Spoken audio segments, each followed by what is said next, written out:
Como dejé que mi suegra invadiera mi hogar para poder destruir su vida desde los cimientos. Siempre he creído que el mal rara vez entra a tu vida pateando la puerta, rompiendo las ventanas o empuñando un arma. Esa es una fantasía de las películas. El verdadero mal, el que te pudre desde adentro, el que te arranca la cordura a pedazos microscópicos, llega pidiendo permiso. Entra con una sonrisa afable, trayendo un tupperware de estofado de carne que sabe a cenizas, quejándose de un dolor difuso en la zona lumbar y pidiendo disculpas por ser una carga. Así fue como doña Leonor, la madre del hombre con el que cometí el error de casarme, cruzó el umbral de mi casa. Y digo mi casa, no nuestra, porque ese detalle arquitectónico, financiero y estrictamente legal fue la única tabla de salvación a la que pude aferrarme cuando el agua negra de su manipulación me llegó al cuello. Para entender la magnitud de la traición, primero deben entender la arquitectura del engaño. Mi esposo, Andrés, siempre fue lo que la sociedad, en su infinita ignorancia, llama un buen hijo. Cuando lo conocí, hace 7 años, esa devoción me pareció entrañable. En nuestra tercera cita, canceló nuestros planes porque su madre tenía una crisis de ansiedad debido a una gotera en el techo. En lugar de ver la bandera roja ondeando frenéticamente en mi cara, vi a un hombre protector, responsable, capaz de sacrificar su propio placer por el bienestar de las mujeres de su vida. Pensaba que un hombre que trataba a su madre con tanto respeto y adoración inevitablemente sabría cómo amar, proteger y priorizar a su esposa. Fue un error de cálculo monumental, el peor que he cometido en mis 38 años de vida. La relación entre Andrés y Leonor jamás fue de respeto, era de una codependencia patológica, un cordón umbilical de titanio que nunca fue cortado ni cauterizado. Leonor era una viuda profesional. Su esposo, el padre de Andrés, había fallecido de un infarto fulminante hacía 15 años. Desde la lectura del testamento, ella había utilizado su estatus de viudedad como una tarjeta de inmunidad diplomática contra cualquier crítica, límite o expectativa de autosuficiencia. Era una mujer de apariencia engañosamente frágil. Pequeña, de huesos de pajarito, siempre vestida con tonos pasteles melocotón, lavanda, verde menta, oliendo a una mezcla sofocante de agua de rosas y naftalina. Tenía una voz suave, casi un susurro melancólico, que escondía el filo de un bisturí oxidado. Durante nuestros primeros años de matrimonio, mantuve una distancia diplomática. Leonor vivía en una casa inmensa y antigua en el centro histórico de la ciudad, una propiedad de estilo colonial que, según sus quejas diarias, se estaba cayendo a pedazos y le costaba una fortuna mantener. Yo, por mi parte, estaba concentrada en mi carrera. Soy auditora financiera senior y socia de una de las firmas más implacables del país. Mi cerebro funciona a través de balances, proyecciones de riesgo, detección de anomalías y resolución de problemas. Gano 3 veces más de lo que Andrés, un gerente de nivel medio en una empresa de logística, ganaba. Por eso, cuando decidimos casarnos, yo compré nuestra casa. La pagué de contado, liquidando una herencia que mi padre me había dejado y sumando mis propios ahorros. La escritura estaba a mi nombre. El acuerdo prenupcial, redactado por mi abogado bajo mis estrictas instrucciones, establecía una separación de bienes absoluta. Andrés aceptó, alegando que lo mío es tuyo y lo tuyo es mío de corazón, los papeles no importan. Yo creí que era amor, hoy sé que era cobardía. El verdadero calvario, el descenso a los infiernos, comenzó a principios de octubre. Hacía frío. Recuerdo que estaba lloviendo a cántaros cuando Andrés llegó a casa. Su rostro estaba desencajado, pálido, y sus manos temblaban mientras se quitaba la gabardina mojada. Dejó caer el maletín al suelo y se desplomó en el sofá de cuero de la sala. «Es mi mamá», dijo, con la voz quebrada. Me senté a su lado, sintiendo la alarma natural de cualquier ser humano. Me explicó que Leonor había sufrido una caída terrible en las resbaladizas escaleras de madera de su casa colonial. Tiene una fisura grave en la cadera, me mintió, mirándome directamente a los ojos con una convicción que aún hoy me hiela la sangre. El médico de urgencias fue muy claro, Elena. No puede vivir sola durante su recuperación. No puede subir escaleras, no puede cocinar, no puede ni siquiera bañarse sin riesgo de fracturarse por completo. Necesita asistencia constante.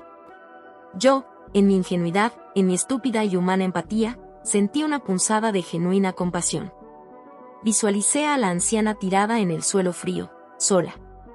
Le dije que por supuesto, que la trajéramos a casa. Teníamos una habitación de huéspedes en la planta baja, amplia, con un baño privado adaptado y grandes ventanales que daban al jardín. Era perfecta para alguien con movilidad reducida. Le dije a Andrés que contrataríamos a una enfermera para el día, mientras yo trabajaba, y que nos turnaríamos por las noches. Él me abrazó, llorando en mi hombro, llamándome su salvadora, el amor de su vida. Ese abrazo fue el principio de mi condena. La mudanza de Leonor no fue la llegada de una enferma temporal que necesita reposo, fue un despliegue táctico militar, una ocupación en toda regla.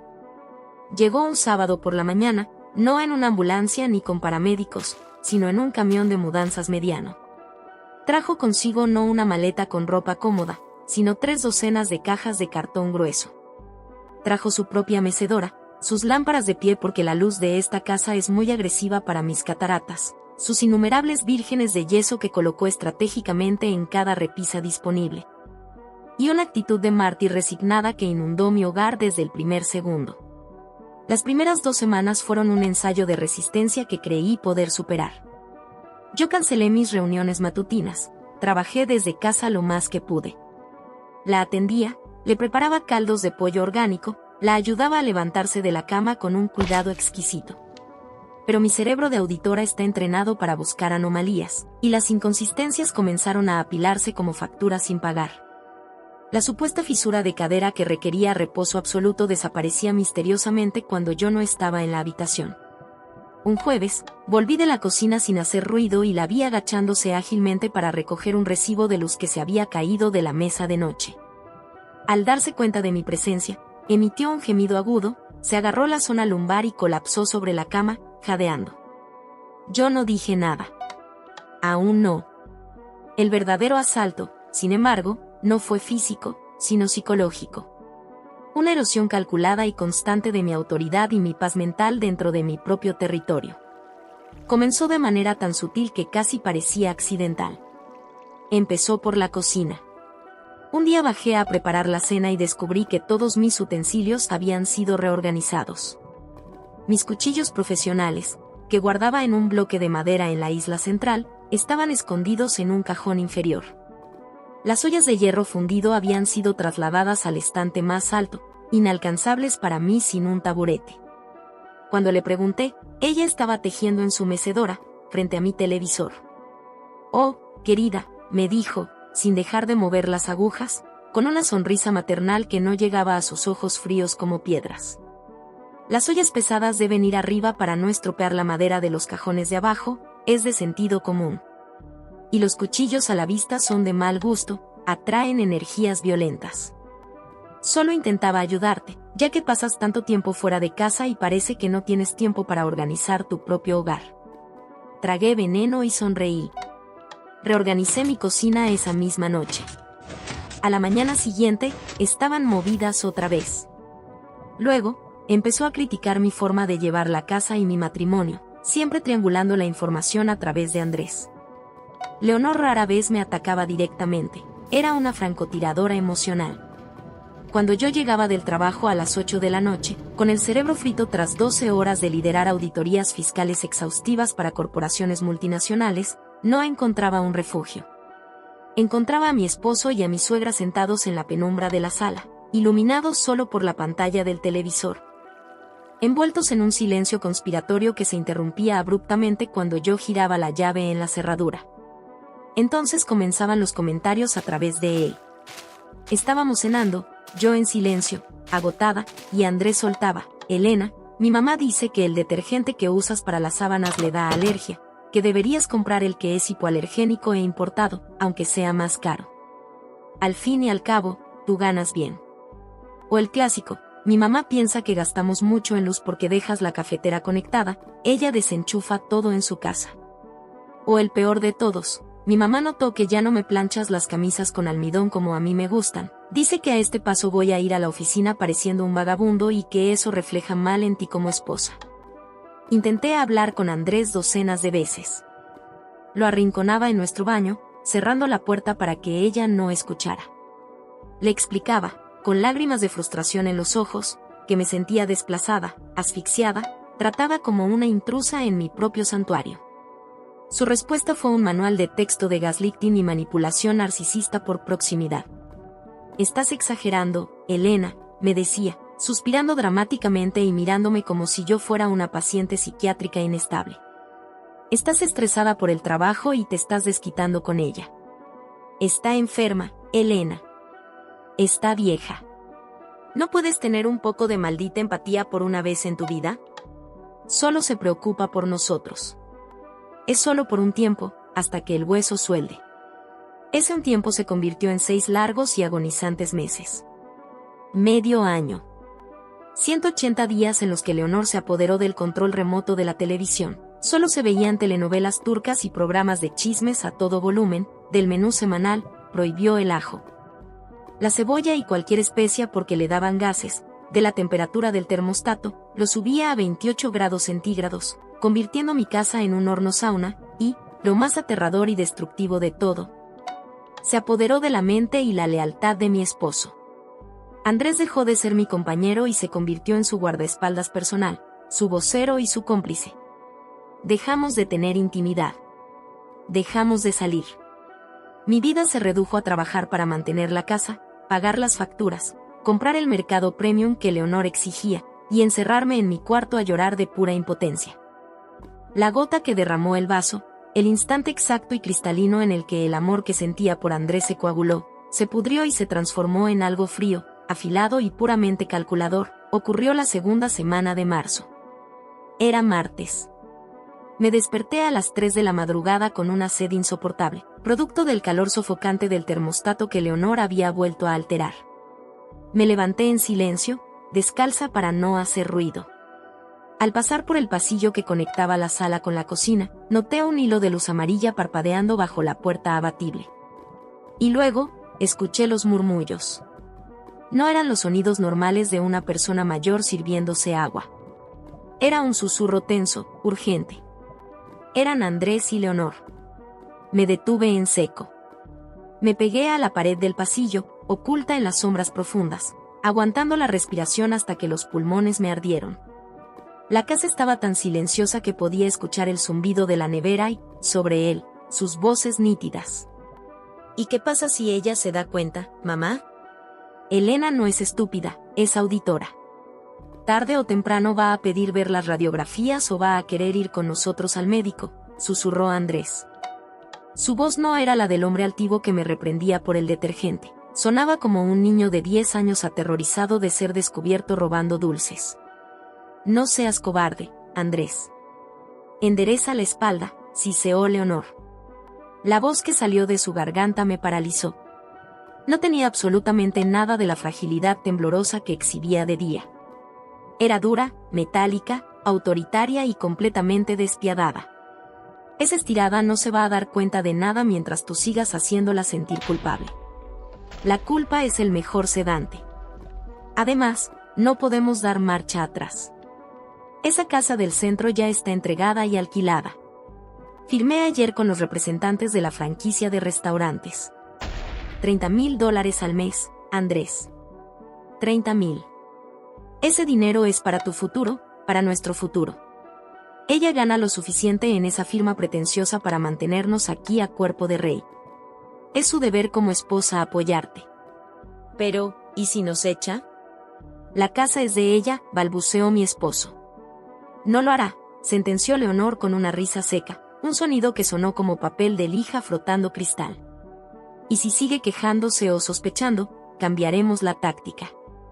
Le diremos que mis medicinas están muy caras, que mis ahorros se esfumaron en especialistas falsos y que, literalmente, no tengo a dónde ir porque la casa del centro está inhabitable por termitas. Ella es demasiado orgullosa, le importa demasiado el que dirán en su círculo de abogados y banqueros como para echar a una pobre y enferma anciana a la calle. Quedaría como un monstruo. La tenemos exactamente donde queremos. Tú solo ocúpate de transferir tu quincena a nuestra cuenta conjunta para disimular y deja que ella pague las facturas de esta casa. Me quedé petrificada. El frío del suelo de madera subió por las plantas de mis pies, trepó por mis piernas y me heló la sangre en las venas. Mi corazón latía tan fuerte que temí que lo escucharan desde la cocina. Mi esposo, el hombre con el que había compartido mi cama, mis sueños, mis miedos y mis ingresos, había orquestado una estafa maestra y sociópata junto a su madre. Habían alquilado la inmensa casa colonial de Leonor a un precio comercial elevadísimo a una cadena internacional de restaurantes. Habían fingido un accidente traumatológico inexistente y una supuesta ruina financiera. Todo con un único y macabro fin: parasitar mi vida.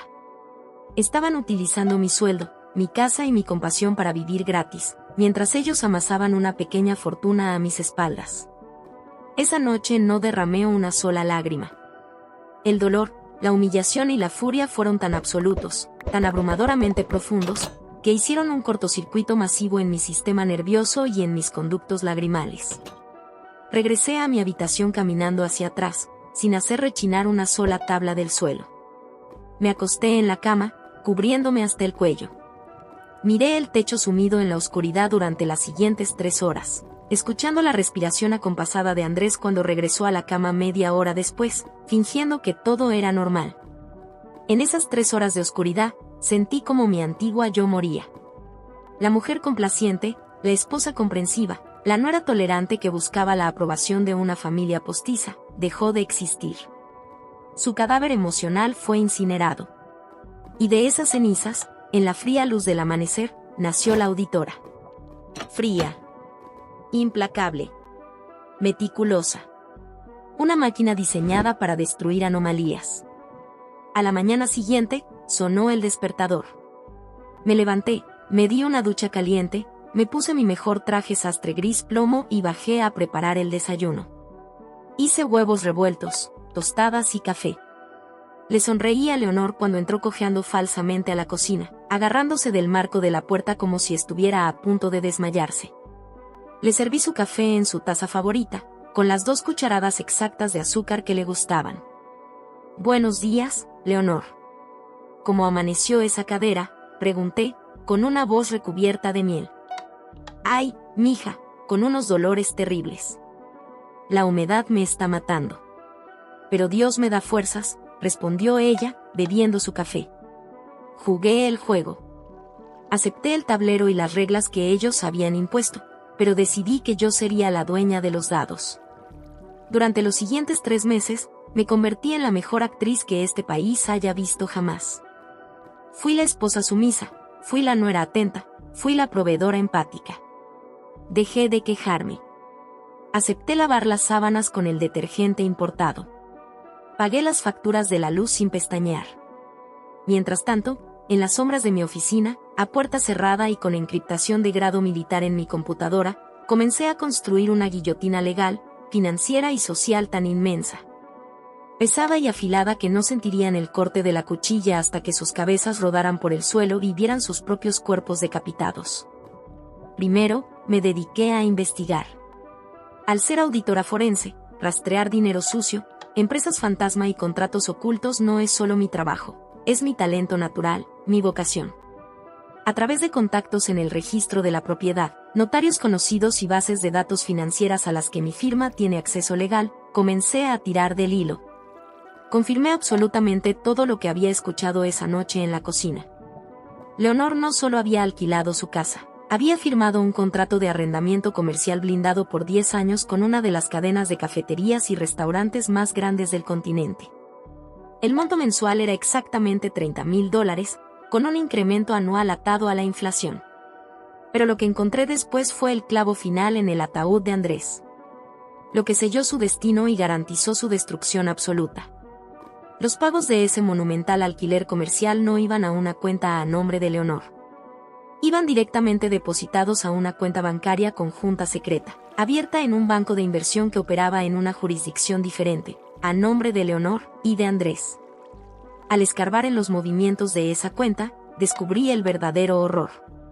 Mi esposo estaba desviando fondos de nuestra cuenta de gastos compartidos, la cuenta donde yo depositaba el 80% del dinero para mantener la casa, argumentando que necesitaba pagar las supuestas medicinas, terapias de rehabilitación privadas y tratamientos de su madre, que no cubría el seguro. Sin embargo, ese dinero que él me robaba mensualmente iba a parar a sus gastos personales, mientras engordaba la cuenta secreta con los $30,000 del alquiler de su madre, los cuales no tocaban en absoluto. Era un fraude sistemático. Fraude conyugal, desvío de bienes, enriquecimiento ilícito y abuso de confianza. Estaba documentado hasta el último centavo. Con este arsenal de pruebas irrefutables, contraté a puerta cerrada al doctor Arismendi. Arismendi no era un abogado de divorcios normal, era el carnicero de la élite de la ciudad. Un hombre de 60 años, cínico, que no tomaba prisioneros y que se especializaba en destruir cónyuges parasitarios. Nos reunimos en secreto en su despacho los martes por la tarde. Revisamos mi acuerdo prenupcial y las escrituras de mi casa. La propiedad es intocable, Elena, me aseguró Arismendi, ajustándose las gafas mientras leía el documento. La compraste 5 años antes del matrimonio, con dinero heredado y trazable. El preacuerdo es de hierro. Pero lo que él ha hecho con los fondos conyugales cruzando cuentas, oh, Dios mío. Esto no es solo motivo de divorcio culposo, esto roza el terreno penal por estafa. Lo vamos a despellejar vivo. Procedí a asegurar mis flancos. Cambié discretamente las contraseñas de absolutamente todas mis cuentas bancarias individuales, mis correos electrónicos y mis dispositivos. Moví mis bonos corporativos y mis inversiones de alto rendimiento a fideicomisos cerrados que mi banco matriz administraba, haciéndolos inalcanzables y ciegos para cualquier búsqueda estándar que él intentara hacer en el futuro. Documenté cada recibo de supermercado, cada factura de servicios públicos, cada centavo que yo había invertido en el mantenimiento de la casa. En el catering para las visitas de Leonor y en sus supuestos cuidados médicos que nunca existieron. Armé un expediente de 200 páginas, tabulado, indexado y respaldado por peritajes contables certificados. La tensión de vivir con el enemigo, de dormir a centímetros del hombre que me estaba robando y de sonreírle todos los días a la anciana que orquestaba mi miseria, era un tormento psicológico casi insoportable. Había noches en las que veía a Leonor sentada en mi costoso sofá de cuero italiano, bebiendo té importado pagado con mi tarjeta de crédito, criticando a la presentadora del noticiero. Y tenía que clavar las uñas de mis manos en mis propios muslos bajo la mesa hasta hacerme sangrar para no saltar sobre ella, agarrarla por el cuello de encaje y gritarle que sabía todo, que iba a reducir su vida a cenizas. Pero la impulsividad es para los perdedores. La paciencia, fría y calculadora, es el arma exclusiva de los cazadores de élite. Yo no quería simplemente echarlos de mi casa en medio de una discusión a gritos. Eso les daría la oportunidad de victimizarse, de contarle a la familia que yo me había vuelto loca. Yo quería que la humillación fuera pública, absoluta, irreversible y quirúrgica. El escenario perfecto, el teatro ideal para mi obra maestra de destrucción, se presentó a finales de julio, el cumpleaños número 70 de Doña Leonor. Como era de esperarse de su naturaleza narcisista, ella misma insistió en la celebración. Sé que soy una molestia, Elena, y que no estamos para gastos, me dijo un día, suspirando, pero llegar a los 70 es un hito. Solo quisiera una cena íntima pero elegante aquí en tu casa, ya que no puedo salir por mi cadera. Nada extravagante. Solo la familia más cercana. La familia más cercana resultó ser una invasión. Invitó a sus otros 2 hijos, los hermanos de Andrés, a sus respectivas nueras, a quienes Leonor siempre ponía a competir entre sí, a sus 4 nietos, a 3 tíos entrometidos, a un par de primos lejanos y, por supuesto, la joya de la corona, el padre Ignacio. El sacerdote de la parroquia local, un hombre de 70 y pico años a quien Leonor adoraba porque siempre le daba la razón y la ponía como ejemplo de viuda piadosa y cristiana en sus sermones. En total, éramos 25 personas abarrotando mi comedor formal y mi terraza. Yo fingí ser la anfitriona perfecta. Financé absolutamente todo. Contraté a una de las mejores empresas de catering de la ciudad para que sirvieran un menú de 4 tiempos, carpaccio de salmón, crema de espárragos, medallones de lomo al vino tinto y, de postre, un enorme pastel de 3 pisos decorado con fondant de lavanda, el color favorito de la parásito. Abrí botellas de un vino de reserva chileno que guardaba para ocasiones especiales. Leonor actuaba como una monarca exiliada recibiendo a su corte en su nuevo palacio. Estaba sentada en la cabecera de mi mesa de caoba, una silla que normalmente ocupaba yo, vestida con un conjunto de seda color melocotón nuevo, recibiendo besos, regalos envueltos en papel brillante y bendiciones. Yo me limitaba a circular por la sala, asegurándome de que las copas estuvieran llenas, sonriendo, observando. «Ay, Padre Ignacio», decía Leonor en voz alta, asegurándose de que el volumen de su voz superara el de la música ambiental para que todos la escucharan. Me miró de soslayo mientras yo le servía más vino al sacerdote. No sé qué habría sido de mí sin mi Andresito y sin la caridad de mi nuera. Andrés me ha dado un techo cuando me quedé sin nada, me ha cuidado en mi terrible enfermedad cuando mis huesos fallaron. Es un verdadero hombre de Dios, un hijo que honra el cuarto mandamiento. Los tíos asentían conmovidos, murmurando alabanzas. El padre Ignacio le palmeó la mano pecosa. Andrés, sentado a su derecha, inflaba el pecho de orgullo, bebiendo su vino con la suficiencia de un mártir canonizado en vida. Sus hermanos lo miraban con una mezcla de admiración y envidia, pues Andrés siempre había sido el hijo de oro, el que supuestamente cargaba con el peso de la madre pobre. La cena transcurrió entre risas, anécdotas hipócritas y el tintineo de los cubiertos de plata sobre la porcelana fina. Esperé hasta que los platos principales fueron retirados y el personal del catering trajo el pastel de 3 pisos, flanqueado por jarras de café y licores digestivos. El ambiente estaba relajado, los estómagos llenos, las guardias totalmente bajas. Era el momento del brindis. Me acerqué al aparador del comedor. Abrí lentamente el cajón superior y saqué una elegante y gruesa carpeta de cuero negro que había traído de mi oficina esa misma tarde. Caminé hacia el centro de la habitación, justo detrás de la silla de Andrés. Agarré mi copa de cristal tallado y, con un tenedor de postre, la golpeé suavemente. Ting, ting, ting. El sonido cortó el murmullo de las 25 personas. Las cabezas giraron hacia mí. El padre Ignacio dejó su taza de café. Leonor me miró con una sonrisa indulgente, esperando que yo, la nuera agradecida, pronunciara un discurso sobre lo bendecida que me sentía de tenerla en mi hogar. Sonreí. Fue una sonrisa diferente a las que había fingido durante los últimos 9 meses.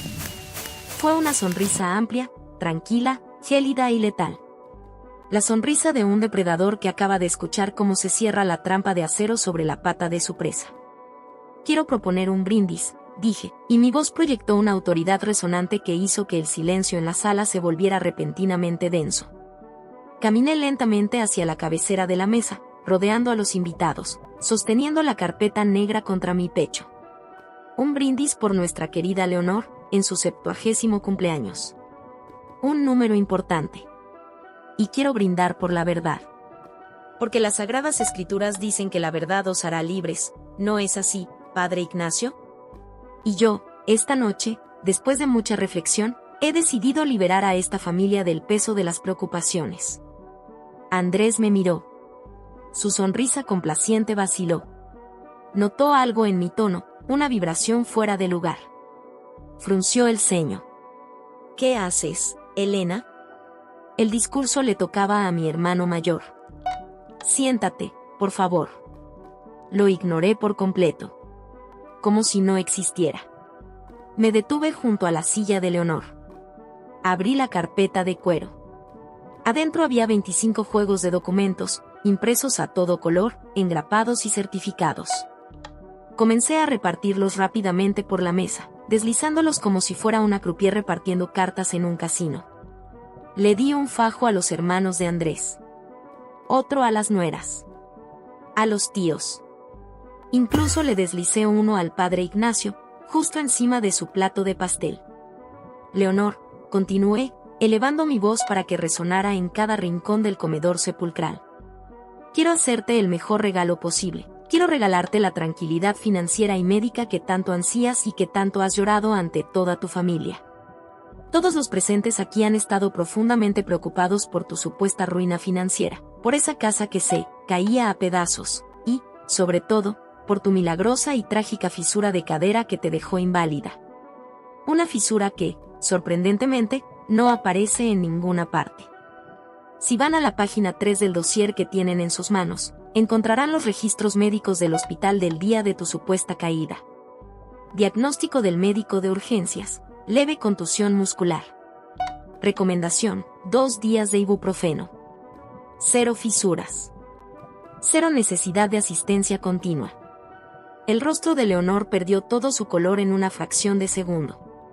La sangre se drenó de su cara, dejándola de un tono grisáceo, ceniciento. Su boca se abrió levemente, pero no salió ningún sonido, como si se estuviera asfixiando con el aire de la habitación. Andrés se levantó de un salto, volcando su silla hacia atrás con un estruendo que hizo saltar a varias personas. Su cara estaba roja de ira y pánico. «Elena, ¿qué demonios estás haciendo? Basta ya. Estás borracha, estás avergonzando a mi madre frente al padre». Me giré hacia él con tal velocidad y ferocidad que dio un paso atrás por puro instinto. «Siéntate y cierra la boca, Andrés, o juro por Dios que llamo a la policía en este exacto instante para que te arresten por fraude», le ordené.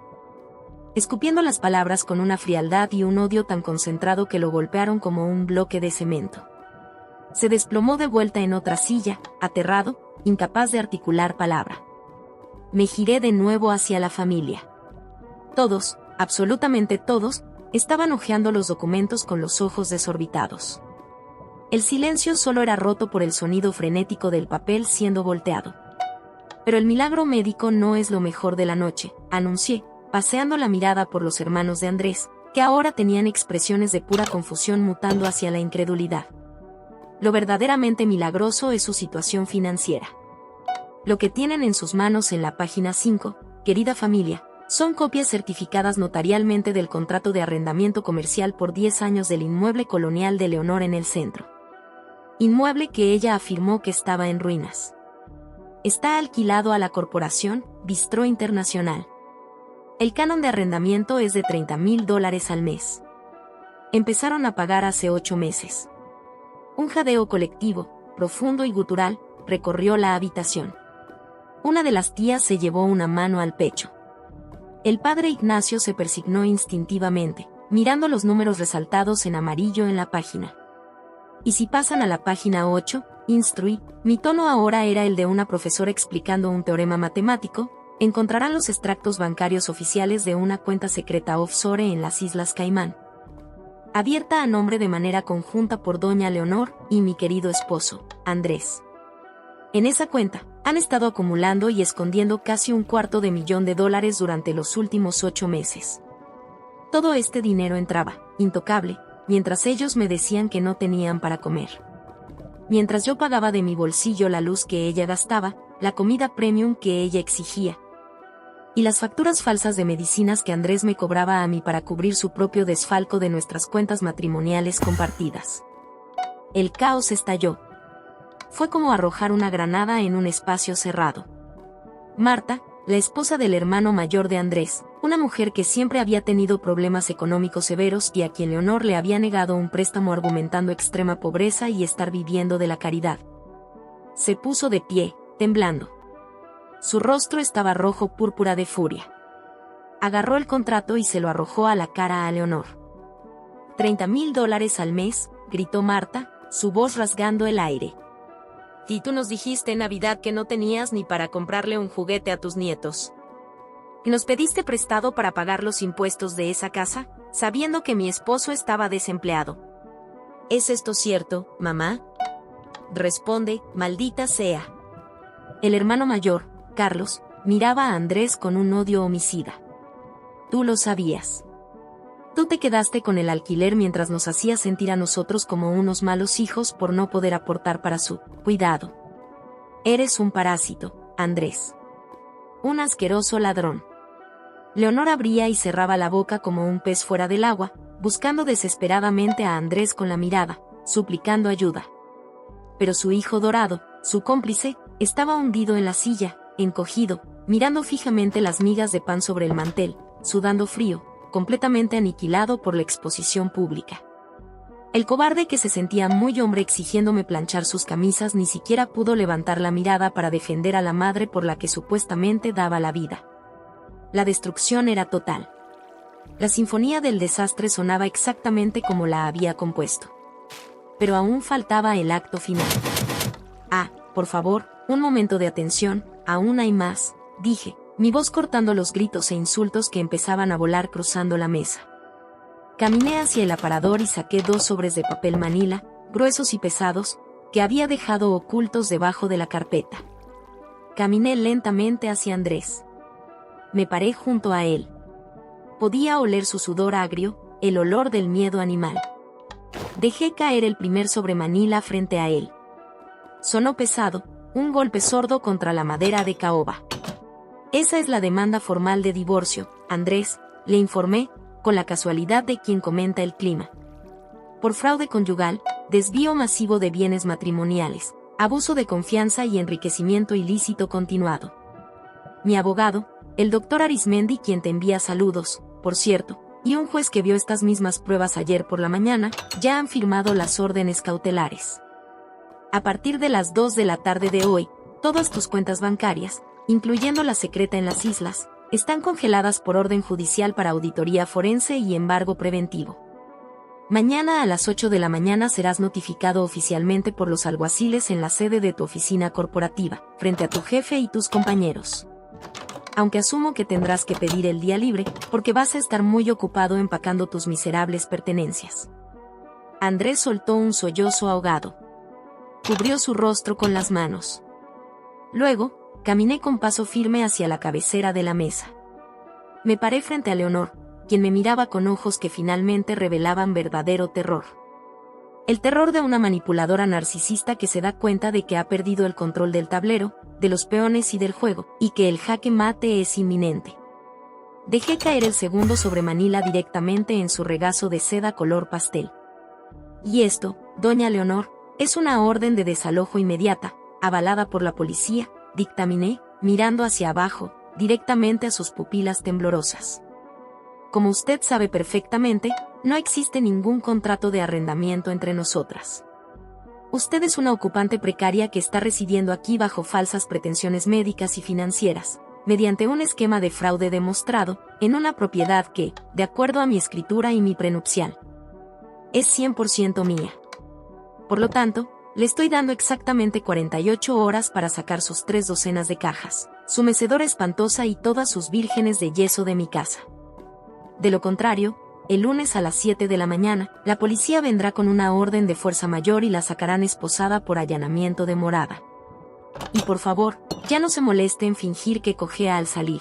Todos aquí sabemos que tiene $30,000 al mes para contratar a la mejor empresa de mudanzas VIP de la ciudad. Me di la vuelta. El silencio que siguió a mis últimas palabras en esa habitación era absoluto, pesado, denso, casi sagrado. Era el sonido de una dinastía de mentiras familiares de 15 años de antigüedad desmoronándose hasta sus cimientos en tiempo real. Nadie dijo una sola palabra. Ni el sacerdote, que rezaba en voz baja bajando la cabeza, ni los hermanos, que miraban a Leonor con asco puro, ni la madre, destruida en su trono usurpado. Caminé hacia la entrada, tomé mi bolso de diseñador y mis llaves de la mesa del vestíbulo. Abrí la pesada puerta principal de mi casa de par en par, dejando entrar la brisa fría y purificadora de la noche de julio. Me giré y los miré a todos por última y definitiva vez. El pastel y el catering ya están completamente pagados, incluida la propina de los meseros, les dije, mi tono volviendo a ser el de una perfecta y cordial anfitriona. Por favor, disfruten el resto de la velada. Estoy segura de que tienen muchísimas cosas familiares de las que hablar y facturas que reclamarse mutuamente. Yo me voy a un hotel spa 5 estrellas este fin de semana. Cuando regrese el lunes a primera hora, no quiero ver ni una sola de sus pertenencias, ni respirar el olor de ninguno de ustedes bajo el techo de mi propiedad. Buenas noches. Salí, cerré la puerta de un golpe sordo y caminé hacia mi auto. Nunca en toda mi vida el aire me había sabido tan dulce, tan limpio, tan embriagadoramente victorioso. La caída de Leonor y Andrés en los meses siguientes fue verdaderamente de proporciones bíblicas. La destrucción fue absoluta. La familia, sintiéndose profundamente traicionada, estafada y usada al ver la enorme fortuna que la matriarca ocultaba mientras les exigía sacrificios económicos a ellos, le dio la espalda por completo. Sus otros hijos cortaron todo contacto con ella, prohibiéndole ver a sus nietos. El padre Ignacio dejó de visitarla y, en un acto de justicia poética parroquial, utilizó el tema de la avaricia y el engaño materno en su sermón dominical de la semana siguiente. Andrés, Predeciblemente, intentó de todo. Intentó rogar, arrastrarse por mi oficina, llorar a mares en la sala de audiencias, culpar exclusivamente a su madre alegando que él había sido manipulado por ella desde la infancia. La ironía era deliciosa. Me envió docenas de arreglos florales estúpidos que mi secretaria tiraba directamente a la basura. Me envió correos interminables de disculpas con faltas de ortografía producto del pánico. No sirvió de absolutamente nada. En la mediación de divorcio, el doctor Arismendi lo trituró. Ante la evidencia abrumadora de fraude y la amenaza de presentar cargos penales que lo llevarían directo a prisión por estafa continuada, Andrés tuvo que ceder. Le quité hasta el último centavo que me correspondía legalmente por compensación de daños. Lo obligué a devolver con intereses usurarios cada dólar que había desviado de nuestra cuenta conjunta para su madre. Y logré que se hiciera cargo del 100% de las exorbitantes costas legales de mi bufete de abogados. Hoy en día, Andrés, el hijo de oro, se quedó viviendo solo con su madre. Tuvieron que alquilar un departamento minúsculo y lúgubre en las afueras de la ciudad. El dinero astronómico de la franquicia que alquila su antigua casa apenas les alcanza ahora, mes a mes, para pagar las cuotas de los altísimos impuestos que habían evadido durante años. Las multas impuestas por el Tribunal Fiscal gracias a una denuncia anónima que alguien hizo desde mi IP corporativa, y la deuda monumental que Andrés contrajo para no ir a la cárcel. Viven encerrados, odiándose mutuamente, atrapados en la misma telaraña de toxicidad que ellos mismos tejieron para mí. En cuanto a mí, mi casa ya no huele a naftalina, ni a agua de rosas barata, ni a mentiras. Huele a incienso de sándalo caro, a madera recién encerada y a paz absoluta. He recuperado mi santuario. Mi cocina está ordenada exactamente como yo la quiero. El termostato marca siempre agradables 19 grados. A veces, los viernes por la noche, me siento sola en mi terraza. Sirvo una copa del mismo vino de reserva chileno que abrí en esa fatídica cena, miro las estrellas en silencio y sonrío. Sonrío al recordar la expresión de terror animal en sus rostros cuando se dieron cuenta de que la mujer silenciosa, la que agachaba la cabeza, la que les lavaba la ropa y les preparaba el café todas las mañanas, era la misma arquitecta que, ladrillo a ladrillo, factura a factura, había cavado meticulosamente y sin piedad sus tumbas financieras y sociales. ¿Alguna vez han albergado a un ser querido en su propio hogar por un genuino acto de compasión y sacrificio, solo para descubrir que mientras ustedes, en su ingenuidad, les ofrecían el corazón en bandeja de plata? Ellos estaban sentados en la oscuridad, calculando en silencio cuánto valían sus órganos en el mercado negro,